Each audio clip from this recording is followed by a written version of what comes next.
India alliance को अपने vote bank की गुलामी करनी है तो करें, उनको वहां जाके मुजरा करना है तो भी करें, उनको वहां जाके मुजरा करना है तो भी करें, उनको वहां जाके मुजरा करना है तो भी करें। मैं एससी, एसटी, ओबीसी आरक्षण के साथ डट करके खड़ा हूं, खड़ा रहूंगा, जब तक जान है लड़ता रहूंगा।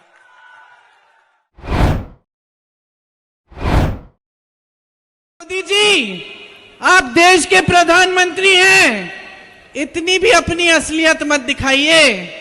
आपने देश को कहा है कि देश आपका परिवार है, परिवार समान है। परिवार का जो मुखिया होता है हमेशा परिवार के सदस्यों के प्रति और परिवार के सदस्यों के उनके प्रति एक आंखों की शर्म होती है, वो नहीं खोनी चाहिए। आज आपने मोदी जी का भाषण सुना, बिहार में भाषण दिए, आपने सुना होगा। मैं आ रही थी यहां, मैं उनका बिहार का भाषण देख रही थी और ऐसे ऐसे शब्द उन्होंने इस्तेमाल किए विपक्ष के नेताओं के लिए जो इस देश के इतिहास में किसी प्रधानमंत्री ने नहीं इस्तेमाल किए होंगे। देखिए, प्रधानमंत्री पद का पूरा देश आदर करता है, हम भी आदर करते हैं।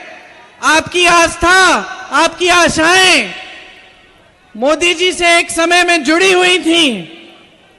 क्या मोदी जी की जिम्मेदारी नहीं बनती कि वो पद की गरिमा रखे, पद की मर्यादा रखे? आज जिस जिस तरह से वो बोल रहे हैं, अफसोस की बात यह है बहनों और भाइयों कि इनकी असलियत दिखाई देने लगी है।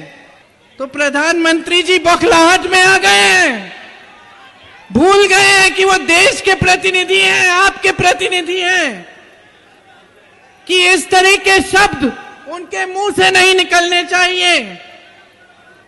आखिर आगे वाली पीढ़ियां क्या कहेंगी कि ये हमारे प्रधानमंत्री के पद को इतना गिरा चुके हैं, पद की मर्यादा नहीं रखी, पद की गरिमा नहीं रखी। समाजवादी पार्टी जिंदाबाद, जिंदाबाद, जिंदाबाद। समाजवादी पार्टी जिंदाबाद, जिंदाबाद, जिंदाबाद। समाजवादी पार्टी के हम सबके महबूब नेता, देश में नौजवानों के दिलों की धड़कन, हिंदुस्तान के नौजवानों की आवाज, हम लोगों के बीच में हिंदुस्तान के दिलों की धड़कन, गरीबों, मजदूरों, नौजवानों की आवाज, आदरणीय अखिलेश यादव जी आ चुके हैं। उनका स्वागत, अभिनंदन, वंदन करते हैं। आदरणीय अखिलेश यादव जी, नौजवान साथियों, हिंदुस्तान के नौजवानों के दिलों की धड़कन, देश के नेता, गरीबों, मजदूरों की आवाज करने वाले आदरणीय अखिलेश यादव जी, आदरणीय प्रियंका गांधी जी, हम अपील करते हैं, पार्टी जिंदाबाद, अपील करते हैं हम सबके नेता आदरणीय अखिलेश यादव जी गोरखपुर की सरजमी पर आ चुके हैं। प्रियंका गांधी जिंदाबाद, जिंदाबाद, जिंदाबाद। अखिलेश यादव जिंदाबाद, बीबी प्रियंका जिंदाबाद, प्रियंका गांधी जिंदाबाद, प्रियंका गांधी जिंदाबाद, जिंदाबाद, जिंदाबाद। प्रियंका गांधी जिंदाबाद, जिंदाबाद, जिंदाबाद। बीबी प्रियंका जिंदाबाद, जिंदाबाद, जिंदाबाद। प्रियंका गांधी जिंदाबाद, जिंदाबाद, जिंदाबाद। अखिलेश यादव जिंदाबाद, जिंदाबाद, जिंदाबाद। प्रियंका गांधी जिंदाबाद, जिंदाबाद, जिंदाबाद। रउआ सभे के राम राम। ये महात्मा बुद्ध, संत कबीर, गुरु मच्छेंद्रनाथ जी, गुरु गोरखनाथ जी की धरती है। यहाँ आकर मुझे बहुत बहुत गर्व महसूस हो रहा है। ये धरती एक पवित्र धरती है। हमेशा यहाँ से प्रेम, न्याय, सद्भाव का संदेश पूरे देश भर में गया है। यही संदेश हमारे संविधान की नींव है। यही हमारे समाज, हमारी संस्कृति का आधार है और यही हमारे देश की लोकतंत्र की नींव है। ये संदेश यहाँ से आपने सदियों से, हजारों वर्षों से पूरे देश भर में भेजा है।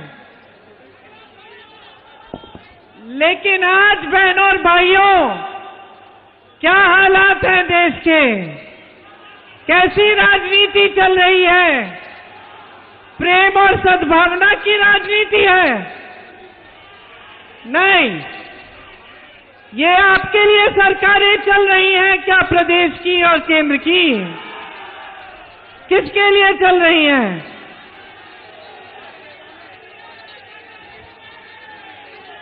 आप यहां सब नौजवान खड़े हो, रोजगार है? देश में 70 करोड़ लोग बेरोजगार हैं आज।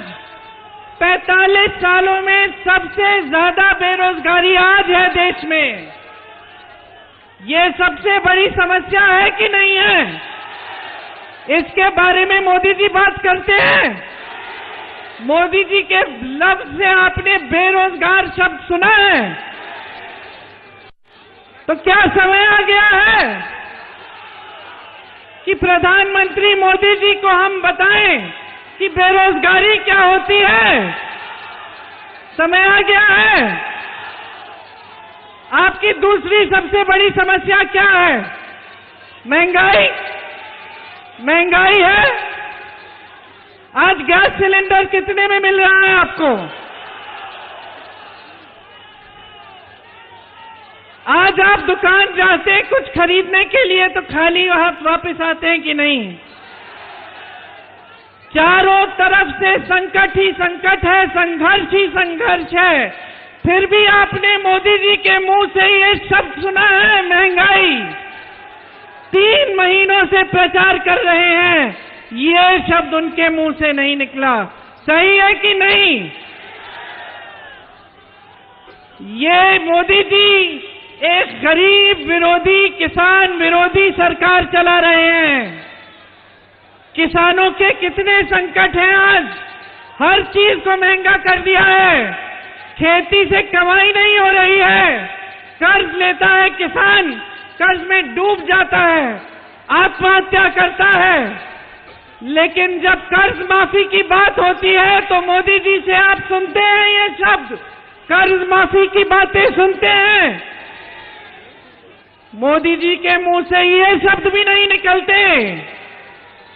तो क्या निकल रहा है आजकल मोदी जी की जबान से? आज आपने मोदी जी का भाषण सुना, बिहार में भाषण दिए और ऐसे ऐसे शब्द का इस्तेमाल किया है जो देश के इतिहास में किसी देश के प्रधानमंत्री ने नहीं किया होगा। यहां पे बाबा गोरखनाथ जी ने क्या कहा था?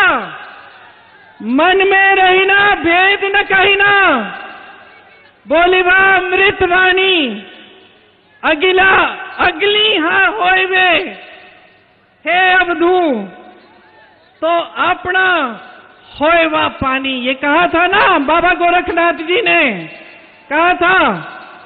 और आज हमारे देश के प्रधानमंत्री क्या कर रहे हैं? आपने सुना होगा, मैं आ रही थी यहां, मैं उनका बिहार का भाषण देख रही थी और ऐसे ऐसे शब्द उन्होंने इस्तेमाल किए विपक्ष के नेताओं के लिए जो इस देश के इतिहास में किसी प्रधानमंत्री ने नहीं इस्तेमाल किए होंगे। देखिए, प्रधानमंत्री पद का पूरा देश आदर करता है, हम भी आदर करते हैं। आपकी आस्था, आपकी आशाएं मोदी जी से एक समय में जुड़ी हुई थी। क्या मोदी जी की जिम्मेदारी नहीं बनती कि वो पद की गरिमा रखे, पद की मर्यादा रखे? आज जिस जिस तरह से वो बोल रहे हैं, अफसोस की बात यह है बहनों और भाइयों कि इनकी असलियत दिखाई देने लगी है।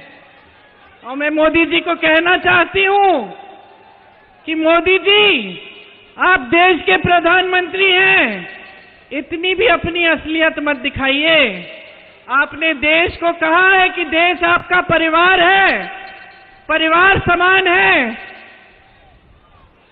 परिवार का जो मुखिया होता है हमेशा परिवार के सदस्यों के प्रति और परिवार के सदस्यों के उनके प्रति एक आंखों की शर्म होती है, वो नहीं खोनी चाहिए, वो हमेशा रखनी चाहिए। तो प्रधानमंत्री जी बौखलाहट में आ गए हैं, भूल गए हैं कि वो देश के प्रतिनिधि हैं, आपके प्रतिनिधि हैं, कि इस तरह के शब्द उनके मुंह से नहीं निकलने चाहिए। आखिर आगे वाली पीढ़ियां क्या कहेंगी कि ये हमारे प्रधानमंत्री के पद को इतना गिरा चुके हैं, पद की मर्यादा नहीं रखी, पद की गरिमा नहीं रखी। ये संविधान की बातें करते हैं, संविधान के लिए आदर नहीं है। इनके प्रत्याशी जगह जगह जाकर कहते हैं संविधान बदलने वाले हैं, आपके आरक्षण छीनने वाले हैं, आपके अधिकार छीनने वाले हैं। आज देश की परिस्थितियां ये बन चुकी हैं कि देश में गरीब, किसान, मजदूर, महिला सब परेशान हैं, सबके सामने बड़े बड़े संकट हैं। यहां मेरे निषाद भाई परेशान हैं, इसलिए कांग्रेस पार्टी और इंडिया गठबंधन सिर्फ और सिर्फ आपके मुद्दों की बातें हम करते हैं। हम सिर्फ यही बातें करते हैं जिससे आपका मतलब है। हम चुनाव में प्रचार करने आते हैं तो हम बताते हैं कि हम बेरोजगारी को कम करने के लिए क्या करेंगे, हम महंगाई को कम करने के लिए क्या करेंगे, हम महिलाओं को सक्षम बनाने के लिए क्या करेंगे। हम फिजूल की बातें नहीं करते, आपके ध्यान को भटकाने वाली बातें नहीं करते। आज कांग्रेस पार्टी की गारंटी है कि नौजवानों को पहला रोजगार, पहली नौकरी पक्की मिलेगी, 1 लाख रुपए सालाना आप बनाएंगे। आज महिलाओं के लिए ये गारंटी है कि हर महीने 8,500 रुपए आपके खाते में जाएंगे। हर गरीब परिवार की सबसे बड़ी महिला के खाते में। आंगनवाड़ी आशा बहुओं का मानदेय बढ़ाएंगे, मिड डे मील की महिलाओं का मानदेय बढ़ाएंगे। नौजवानों के लिए एक 5,000 करोड़ रुपए का फंड लाएंगे जिससे आप अपने कारोबार शुरू कर पाएंगे। मेरे किसान भाइयों के लिए किसान और खेती के सारे सामानों से जीएसटी हटाएंगे। आपके कर्ज माफी के लिए एक स्थायी आयोग बनाएंगे जिससे जब जब आप संकट में होंगे आप उसकी सुविधा उठा पाएंगे। आज आपका खेतों का नुकसान होता है, आपको मुआवजा नहीं मिलता, भुगतान नहीं मिलता, 30 दिन के अंदर अंदर आपको पूरा भुगतान दिलवाएंगे। पेपर लीक के खिलाफ कानून लाएंगे। जितने भी सरकारी नौकरियों के लिए जो आवेदन है उनकी फीस रद्द कर देंगे, निःशुल्क आवेदन होंगे। पढ़ाई के लिए आप कर्ज लेते हैं तो वो कर्ज माफ किए जाएंगे। श्रमिकों के लिए दिहाड़ी 400 रुपए से कम कोई नहीं दे पाएगा आपको। किसानों के लिए हम कानूनी अधिकार बनाएंगे कि आपको न्यूनतम समर्थन मूल्य मिलना ही पड़ेगा। मेरे निषाद भाइयों की यहां बड़ी संकटें हैं, बड़ी मुश्किलें हैं, उनके लिए हम बीमा लाएंगे, एक पहचान पत्र आएगा और आपके लिए खास बीमे की स्कीम आएगी। आपके अधिकारों को हम मजबूत करेंगे। यहां कुशीनगर में 10 में से 6 चीनी मिलें बंद हुई। कप्तानगंज का मिल बंद हुआ, लक्ष्मीगंज का मिल बंद हुआ, रामकोला का मिल बंद हुआ, पडरौना का मिल बंद हुआ, कटकुइया का मिल बंद हुआ, चितौनी का मिल बंद हुआ। ये है भाजपा की सरकार आपके लिए। जहां जहां व्यापार है, जहां रोजगार है, जहां सरकारी कारखाने हैं, जहां आपके लिए सुविधा है, वो सब ठप करने का काम किया है। सिर्फ अपने बड़े बड़े खरबपति मित्रों के लिए इन्होंने अपनी सरकार चलाई है। उनके 16 लाख करोड़ रुपए माफ हो जाते हैं, यहाँ के बुनकरों के लिए 1 रुपया माफ नहीं होता, एक स्कीम नहीं आती। हर तरफ से आप घिरे हुए हैं, छुट्टे जानवर से घिरे हुए हैं। इस समस्या को हल करने के लिए कुछ नहीं किया गया है। आपके स्थानीय कारोबार सब संकट में है। कुशीनगर का एयरपोर्ट खुलता है, 5 महीनों से कोई फ्लाइट ही नहीं आ रही है। अब चुनाव आया है तो शुरू हो गई, और भ्रष्टाचार ही भ्रष्टाचार है। पूरी केंद्र की सरकार इलेक्टोरल बॉन्ड्स की स्कीम से चंदा लेने में व्यस्त, लेकिन आपके लिए काम करने में कोई व्यस्त नहीं है। आज हर तरफ से आप पर हमला हो रहा है, इस देश के लोकतंत्र पर हमला हो रहा है, और आपको सावधान और सतर्क रहना पड़ेगा। ये जो आपका अधिकार है, जिसके जरिए आप 1 तारीख को समाजवादी पार्टी की प्रत्याशी, इंडिया गठबंधन की प्रत्याशी को जिताने जा रहे हैं, ये अधिकार सबसे मजबूत, सबसे शक्ति से भरा हुआ अधिकार है आपका। संविधान बदलने की बात यह है कि ये अधिकार भी कमजोर हो जाएगा। सतर्क रहिए, जागरूक रहिए, ऐसी सरकार लाइए जो आपके लिए काम करके दिखाए। ये तमाम नौजवान जो यहाँ खड़े हैं, जो बेरोजगार हैं, आप सबको रोजगार दिलवाने का काम हमारा गठबंधन करेगा, ये हमारी गारंटी है। और आप सबने इतनी ध्यान से मेरी बातें सुनी है। ज्यादा लंबा भाषण नहीं देना चाहती, क्योंकि आप अखिलेश जी का भी इंतजार कर रहे हैं, धूप बहुत है। ये मैं जरूर कहूंगी कि इस चुनाव में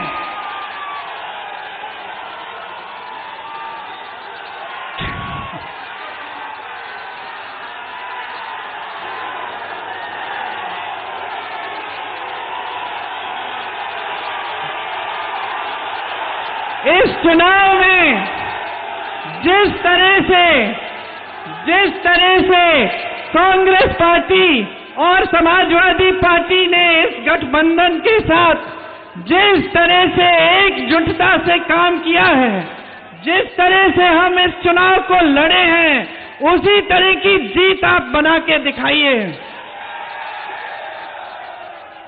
आपके सामने जो नेता आकर स्तरहीन बातें करते हैं, मोदी जी की तरह कभी भैंसों की बात करते हैं, कभी मंगलसूत्र की बात करते हैं, लेकिन बेरोजगारी, महंगाई की बात नहीं करते, उनको रास्ता दिखा दीजिए। उनसे पूछिए, आप कह रहे हैं कि इंडिया गठबंधन के लोग आकर बिजली चुराएंगे। पूछिए मोदी जी, 10 सालों में इतनी बड़ी बड़ी बिजली की बिल जो हमें मिल रही है, ये तो आपके राज्य में मिल रही है।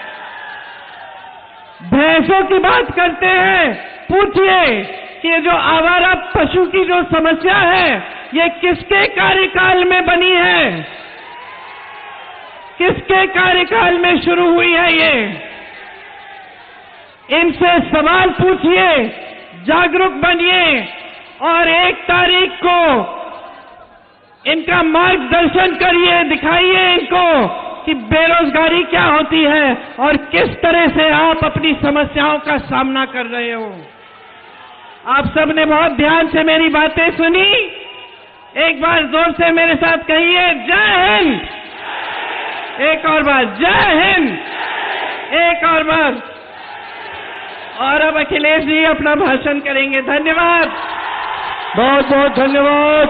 हम सबके महबूब नेता आदरणीय अखिलेश यादव जी जो अपनी बात को रखने जा रहे हैं। पंडाल पूरा हमें भरा दिखाई दे रहा है। जहां पंडाल में और पंडाल के बाहर जहां कोई व्यवस्था नहीं है धूप से बचने की, उसके बावजूद भी दाएं और बाएं और मंच के चारों तरफ अपने गमछे से धूप बचा करके जो खड़े, मैं आप सबका बहुत बहुत आभार और धन्यवाद देना चाहता हूं। मैं देख रहा हूं इस बार गोरखपुर और आसपास के लोगों ने मन बना लिया है कि इस बार भारतीय जनता पार्टी का जो गोरख धंधा चल रहा है उसको हमेशा हमेशा के लिए समाप्त कर देंगे। ये जो गोरख धंधा चल रहा है लखनऊ से लेकर के दिल्ली तक, और जिस तरह का हमने और आपने सरकारों का कार्यकाल देखा है, 10 साल में इनकी हर बात झूठी और हर वादा झूठा निकला है। जो लोग कहते थे 400 पार का नारा देकर के, ये जो 400 पार का नारा दे रहे थे, इस बार 400 पार तो हो ही रहा है, इस बार 400 हारने जा रहे हैं। और सच्चाई तो ये है कि अगर सही तरीके से हिसाब किताब लगाओगे, दिल्ली वालों ने अपने मन की बात 400 पार में कह दी। जो लोग हिंदी समझते होंगे, गिनती को जानते होंगे, मैं आपसे पूछूं कि अगर कुल मिलाकर के 543 सीटें लोकसभा की हैं और अगर बीजेपी के लोग कह रहे हैं कि हम 400 पार जीतेंगे, तो बताओ कितनी सीटें जीतने जा रहे हैं? 543 में 400 पार कितनी बन रही हैं? ये 143 नहीं, इस बार देश की जनता इनको 140 सीटों के लिए भी तरसा देगी। और ये जो गुस्सा बढ़ता चला जा रहा है, ये जो गुस्सा बढ़ता चला जा रहा है, हम पहले चरण से देख रहे हैं, पहले चरण से गुस्सा देख रहे हैं।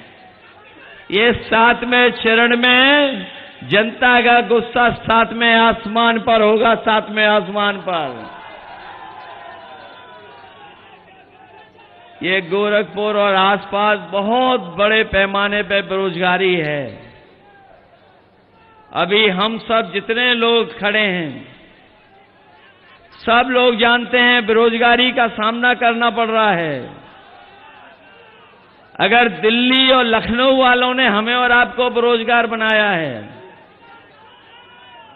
अगर दिल्ली और लखनऊ वालों ने हम लोगों को बेरोजगार बनाया है, तो बताओ 1 तारीख को वोट डाल करके दिल्ली वालों को बेरोजगार बना दोगे कि नहीं बनाओगे?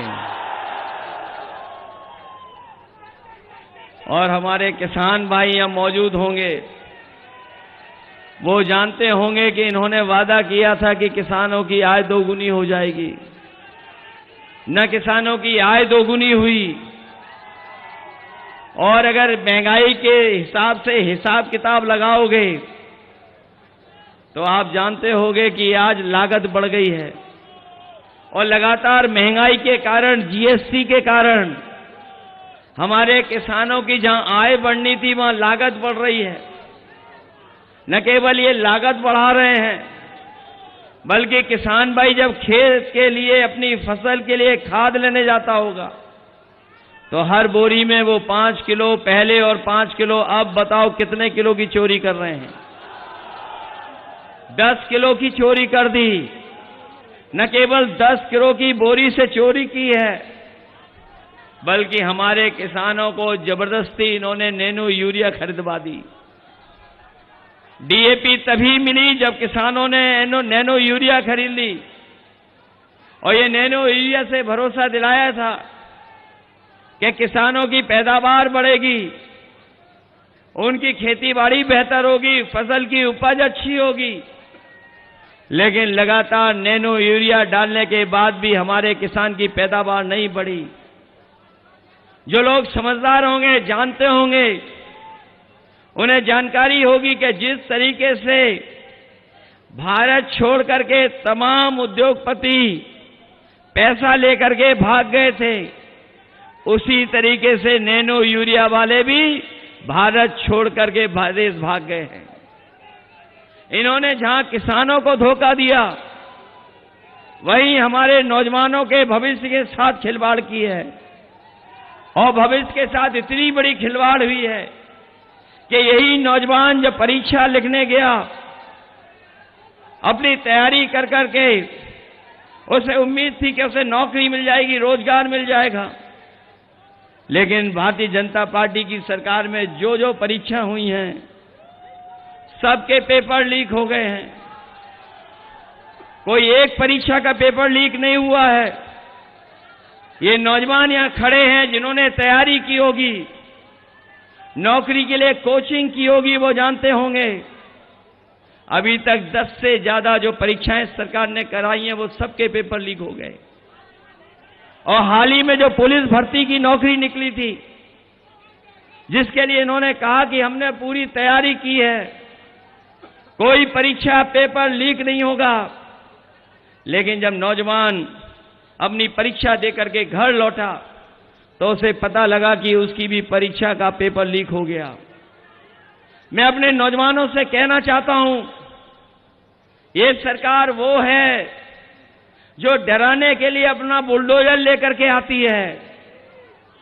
अगर गरीब है तो बुलडोजर उसके घर पे चला देते हैं,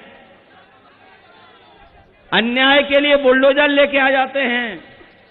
लेकिन बताओ नौजवान साथियों, अगर एक भी परीक्षा का पेपर लीक करने वाले के ऊपर अगर कोई बुलडोजर चला हो तो बता दो हमें। इसलिए मैं आपसे कह रहा हूं, ये सरकार ने पेपर लीक हुए नहीं हैं, पेपर लीक कराए हैं, जिससे नौजवानों को नौकरी न मिल जाए।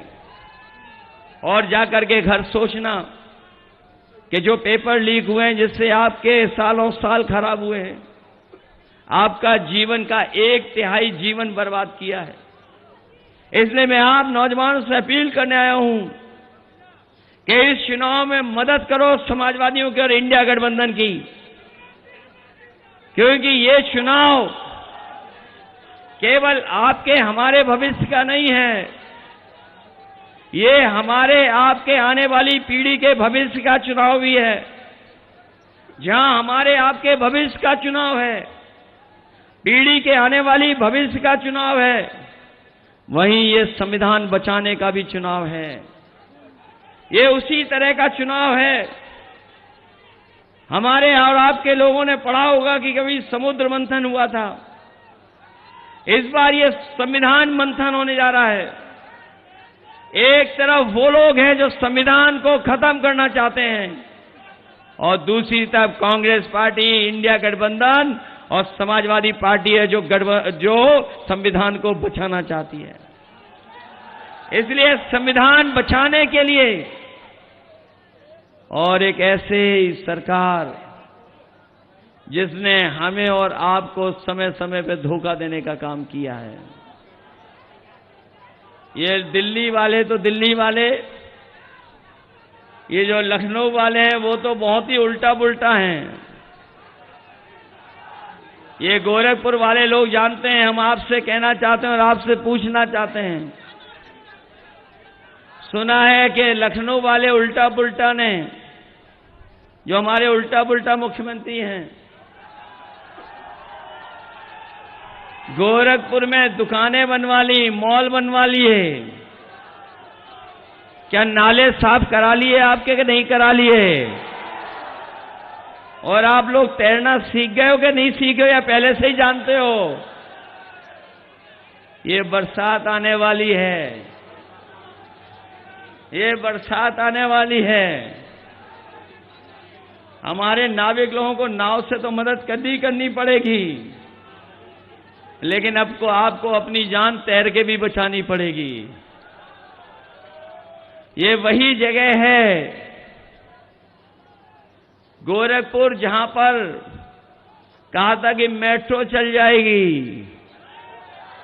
बताओ मेट्रो आपकी चल गई? मैंने कई बार कहा, फिर दोहराता हूं मैं आपको, गोरखपुर को जोड़ने के लिए पूर्वांचल एक्सप्रेसवे से एक गोरखपुर लिंक बन रहा था। जब से पूर्वांचल एक्सप्रेसवे बना तब से बन रहा है और अभी तक पूरा नहीं हुआ है। कभी उसकी लागत जानकारी की है? लागत क्या लगी है? जरा हिसाब किताब लगाना जाके घर बैठ करके। जो पूर्वांचल एक्सप्रेसवे से आपका गोरखपुर लिंक जुड़ने वाला है वो 90 किलोमीटर 6,000 करोड़ का बन रहा है। तो सोचिए 90 किलोमीटर 6,000 करोड़ का जब हिसाब किताब लगाओगे तो बताओ 1 किलोमीटर कितने करोड़ का है? सोचना जाकर के। और ये सरकार वो है जिसने लाखों लाख नौजवानों की नौकरी छीन ली। अभी तक 60 लाख नौजवान हैं जो परीक्षा नहीं की वजह से नौकरी नहीं पाए हैं।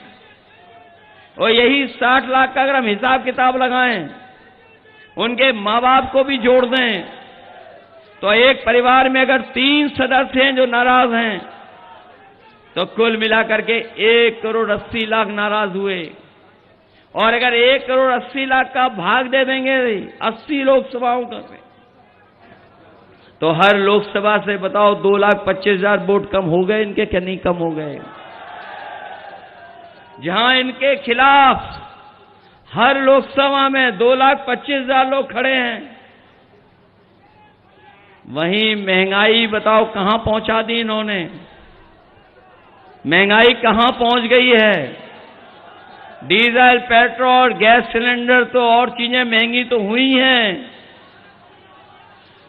गाड़ियां तो महंगी हुई हैं, लेकिन नौजवानों बताओ आपकी मोटरसाइकिल कितनी महंगी हो गई है? 10 साल पहले कितने रुपए की थी और आज कितने रुपए की हो गई? न केवल मोटरसाइकिल महंगी हुई है बल्कि दवाइयां कहां हो गई महंगाई के इस वजह से? दवाइयां महंगी कर दी। और याद होगा आपको जब ये राशन दे रहे थे 2022 में, क्या क्या राशन में दे रहे थे? पहले दाल दे रहे थे, चना दे रहे थे, रिफाइंड तेल दे रहे थे, नमक दे रहे थे। आज बताओ गरीब को क्या मिल रहा है? और मात्रा भी कम कर दी है। इसलिए इंडिया गठबंधन समाजवादी पार्टी और कांग्रेस ने तय किया है कि आने वाले समय में अपने गरीबों को जहां राशन की मात्रा बढ़ाएंगे, उसकी गुणवत्ता को बेहतर करेंगे। और जिस तरीके से संपन्न लोग, बड़े लोग पैकेट का आटा लेते हैं जो पौष्टिक है, हम अपने गरीबों को भी राशन की मात्रा बढ़ा करके, राशन की गुणवत्ता को बेहतर करके, पैकेट आटा के साथ साथ डाटा भी फ्री देने का काम करेंगे। जहां पौष्टिक आटा स्वास्थ्य बेहतर रखेगा, वहीं डाटा से हमें पढ़ने और आगे बढ़ने का मौका मिलेगा, जानकारी हासिल करने का मौका मिलेगा। ये लखनऊ वालों ने हमारे आपके लैपटॉप की भी नकल कर ली। हम लोगों ने इतना बड़ा लैपटॉप दिया था, वादा तो इन्होंने भी किया था लैपटॉप का, लेकिन बताओ क्या दिया आपको? और इतना रद्दी दिया है कि घिसते रहो। बताओ वो चलता है क्या? और आपकी समाजवादी सरकार में एम्बुलेंस भी दी थी, जिसमें गांव गरीब की मदद हो जाए, लेकिन वो भी अब खराब कर दी। न केवल खराब की है, समाजवादियों ने एम्स के लिए जमीन दी, लेकिन अभी एम्स बना है, लेकिन गरीबों का भी इलाज नहीं हो पा रहा है वहां पर। यहीं पर मेडिकल कॉलेज में 500 बेड का सुपर स्पेशलिटी हॉस्पिटल बच्चों का दिया था। बताओ उस अस्पताल में और क्या बढ़ा दिया जिससे गरीबों को सुविधा मिल रही हो? और इस जगह तो ऐसा गोरख धंधा चल रहा है कि पुलिस को पकड़ रही है, पुलिस चोर पुलिस को पकड़ रही है। और जो समाजवादियों ने 100 नंबर शुरू किया था वो 112 हो गया। और जब से 112 हुआ हमारे पुलिस के भाइयों को भी लगा कि जब नंबर बढ़ गया तो हमें भी रेट बढ़ा लेना चाहिए। बताओ गोरख धंधा चल रहा है कि नहीं चल रहा है? केवल यही गोरख धंधा नहीं है, इसके अलावा इलेक्टोरल बॉन्ड से भी पैसा वसूल लिया। कितना वसूला है इलेक्टोरल बॉन्ड से पैसा? हजारों करोड़ वसूला, बड़ी बड़ी कंपनियों से वसूला, जिन कंपनियों का मुनाफा नहीं था उनसे भी वसूल लिया, दवाइयों की कंपनी से पैसा वसूल लिया। और सुनने में आ रहा है कि जो मीट एक्सपोर्ट करते हैं उससे भी 250 करोड़ रुपए वसूल लिए इन्होंने। बताओ 250 करोड़ वसूल लिए कि नहीं वसूल लिए? और फिर हमें और आपको इन्होंने वैक्सीन लगवा दी। किसी को नहीं छोड़ा जिसको वैक्सीन न लगवाई हो। अब तो पता लग गया होगा कि वैक्सीन से बीमारी हो रही है और कुछ लोगों को जल्दी हार्ट की बीमारी हो जा रही है। और हमें और आपको तो जबरदस्ती लगाई, इन कर्मचारियों को भी जबरदस्ती लगा दी है। और अब वही कंपनी वाले कह रहे हैं कि जो वैक्सीन लगी है वो हम वापस ले लेंगे। बताएं हमारे उल्टा पुल्टा मुख्यमंत्री जी, क्या जो लगी हुई शरीर में वैक्सीन कैसे वापस आएगी? जहां हमारा किसान परेशान है वहीं बताओ गोरखपुर वालों, हमारे शहर के रहने वालों, हमारे मुख्यमंत्री जी का प्रिय जानवर आपको परेशान कर रहा है कि नहीं कर रहा है? कितना परेशान कर रहा है आपको? ट्रैफिक की व्यवस्था भी संभाले हुए आजकल, इसलिए सावधान हो कि नहीं हो आप लोग? इसलिए मैं आपसे विशेष निवेदन करने आया हूं। जहां पर समाजवादी पार्टी की प्रत्याशी काजल निषाद लड़ रही हैं, मेयर लड़ी थी, मेयर में जीत गई होती, लेकिन बताओ हरा दिया उन्हें कि नहीं हरा दिया? ये तो देश में आज गिनती ज्यादा वोटों की हो रही है, सबसे पहले ज्यादा वोटों की गिनती कहां हुई थी? अभी तो कोर्ट में मामला गया है, पता नहीं हम लोगों को न्याय मिलेगा कि नहीं मिलेगा। लेकिन गोरखपुर वाले लोग जानते होंगे जितने वोट पड़े नहीं उससे ज्यादा कहां पर गिने गए थे वोट? बताओ मेयर के चुनाव में गिने गए थे कि नहीं गिने गए थे? इसलिए मदद करिए काजल निषाद जी की भी। और दूसरे कांग्रेस पार्टी के प्रत्याशी हैं सदल प्रसाद जी, बताओ मदद करोगे उनकी?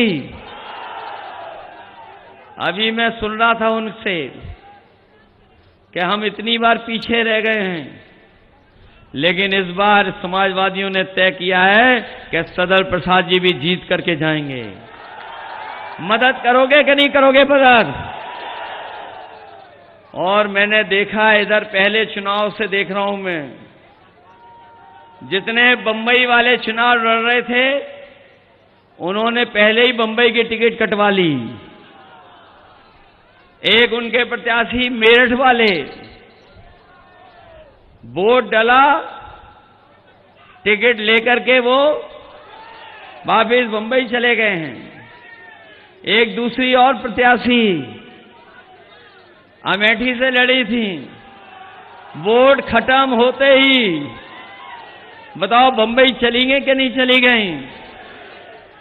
सुना है यहां भी बंबई वाले हैं बहुत छुट्टी पे रहते थे, एक साल में कितने दिन छुट्टी पे रहते थे? और उनके ज्ञान के बारे में तो पता होगा कि यहां दाह संस्कार होगा तो कहां पहुंचोगे सीधे? याद है कि नहीं याद है? कितनी छुट्टी पे रहते थे सांसद जी? इस बार दे दोगे हमेशा हमेशा की जो छुट्टी?